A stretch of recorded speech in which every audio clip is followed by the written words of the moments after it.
এবারের বিজয় দিবসে বাংলার জনগণ আওয়াজ উঠাও, এক শব্দ উঠাও, ভারতের গোলামীর সংবিধান দিল্লিতে পাচার করে দাও।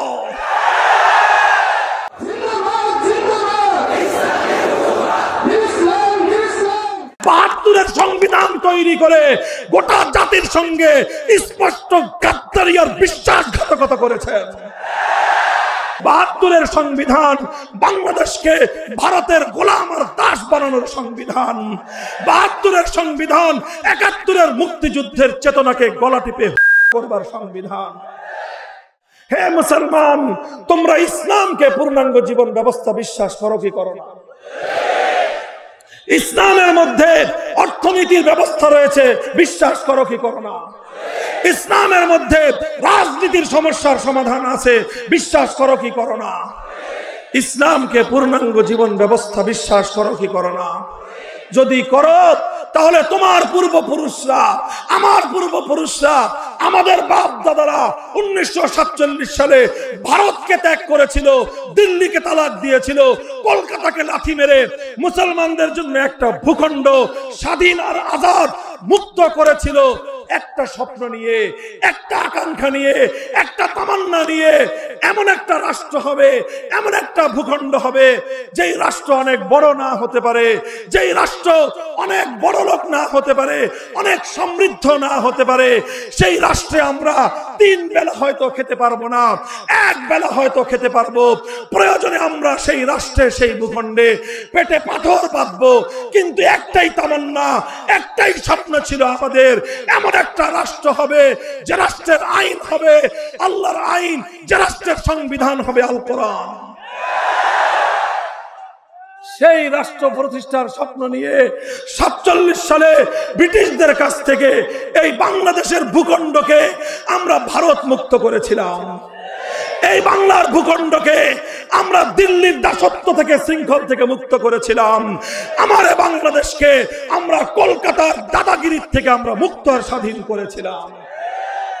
দুর্ভাগ্যজনকভাবে 1971-এর মুক্তিযুদ্ধের পর একজন নেতা, যিনি 70-এর নির্বাচনের সময় অঙ্গীকার করেছিলেন নির্বাচনে ক্ষমতায় আসতে পারলে কোরআন সুন্নাহ বিরোধী কোনো আইন তিনি করবেন না, অথচ এই অঙ্গীকার করার পরে 71-এর মুক্তিযুদ্ধের পর 72 সালে ভারতের তৎকালীন প্রধানমন্ত্রী শ্রীমতী ইন্দিরা গান্ধীর একটা ফর্মুলা নিয়ে, তার একটা প্রেসক্রিপশন নিয়ে তিনি এমন একটা সংবিধান চাপিয়ে দিলেন, যেই সংবিধানে ভারতের গোলামীর জিঞ্জিরে আবদ্ধ করা হয়েছে বাংলাদেশকে, যেই সংবিধানের মধ্যে ভারতের সংবিধানের মূলনীতিগুলো জাতীয়তাবাদ, ধর্মনিরপেক্ষতাবাদ, গণতন্ত্র আর সমাজতন্ত্রকে মূলনীতি আখ্যা দিয়ে ইসলামের কবর রচনা করা হয়েছে।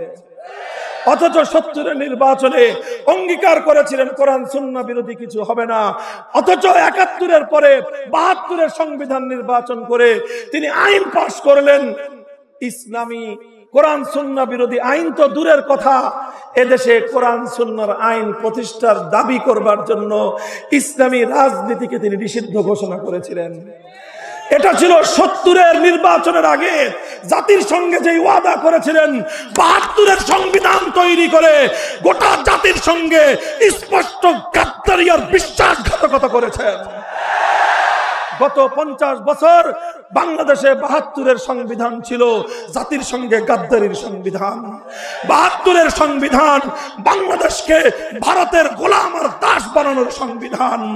৭২-এর সংবিধান ৭১-এর মুক্তিযুদ্ধের চেতনাকে গলা টিপে করবার সংবিধান। আজ 14ই ডিসেম্বর, আর একদিন পরে আসতেছে 16ই ডিসেম্বর।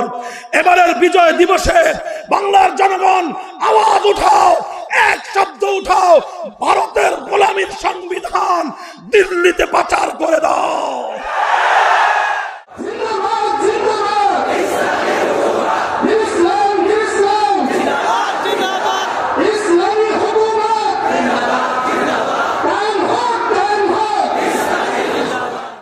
সত্যনের মশালবাহী প্রিয় মনীষীদের পাপড়ি টিভি।